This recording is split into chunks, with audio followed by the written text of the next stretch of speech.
ચોક રાજા દ્વારા ગણપતિ મહોત્સવની ઉજવણી કરવામાં આવી। ધોરાજી સ્ટેશન રોડ ખાતે બાબલા ચોક રાજા ગણપતિની સ્થાપના કરવામાં આવી હતી। ગણેશ મહોત્સવને લઈને ભક્તોમાં અનેરો આનંદ અને ઉત્સાહ જોવા મળી રહ્યો છે।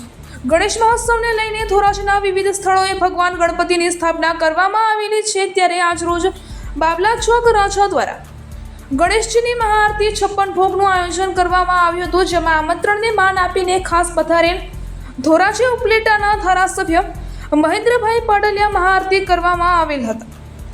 આ ગણેશ મહોત્સવમાં ભક્તો દ્વારા દરરોજ સવાર સાંજ આરતી પૂજન પ્રસાદ સાથે આરાધના કરવામાં આવે છે, તેમજ રોજ રાત્રે અલગ અલગ પ્રકારના કાર્યક્રમો રાખવામાં આવે છે, જેમાં રાસ ગરબા, રામધૂન, સત્યનારાયણ કથા જેવા અનેક કાર્યક્રમો યોજવામાં આવે છે।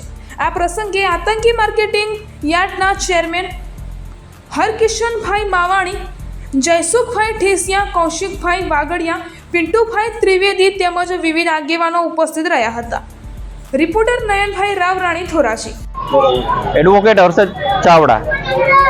આજરોજ ધોરાજીમાં દ્વિતીય દિવસ અમારો ગણેશ મહોત્સવનો છે। આ આયોજન આશુતોષ એન્ટરપ્રાઇઝ મિત્ર મંડળ દ્વારા છેલ્લા 15 વર્ષથી કરવામાં આવે છે અને મૂર્તિને સુશોભિત કરનાર એવા નાના ભૂલકાઓ અને 10મા 12મા ધોરણમાં ભણતા અભ્યાસ કરતા વિદ્યાર્થીઓ મિત્રો છે, જે આટલી સુંદર મૂર્તિને દર વર્ષે શણગારીને સાતમ આઠમનો તહેવાર ન કરતા મૂર્તિ ઉપર વધારે તેમનું ધ્યાન દોરીને આટલી સરસ મજાની મૂર્તિનું સુશોભન કરે છે અને 7 દિવસની અંદર વિવિધ જાતના પ્રોગ્રામ કરવામાં આવે છે અને મહાનુભાવોને આરતીના લાવવા માટે બોલાવવામાં આવે છે અને આજરોજ 56 ભોગનો મહાપ્રસાદ અન્નકૂટ તરીકે આખો દિવસ ધરવામાં આવેલ અને આરતી બાદ દર્શન ખુલ્લા મૂકવામાં આવેલ છે અને તેની જ પ્રસાદી અત્યારે રાત્રે બધાને ભાવિકોને વિતરણ કરવાની છે અને અંતિમ દિવસે રાત્રે 56 ભોગ અને મહાઆરતીનું આયોજન કરવામાં આવેલ છે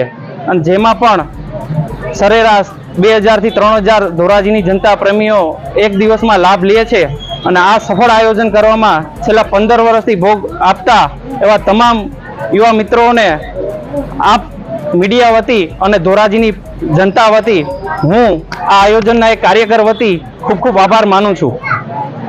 ગણપતિ સ્થાપના ધોરાજીમાં આ સુંદર થઈ છે। કાર્યકર્તાઓએ અને આયોજકોએ સુંદર આયોજન કર્યું છે। આજે તો 56 ભોગ ભગવાનને ધરવામાં આવ્યા છે।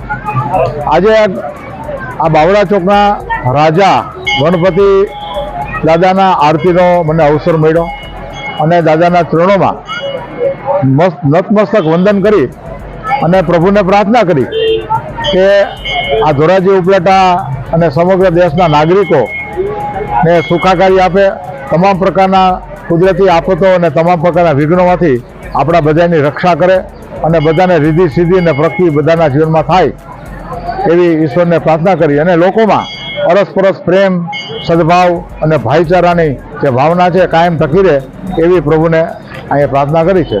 જય ગજાનંદ।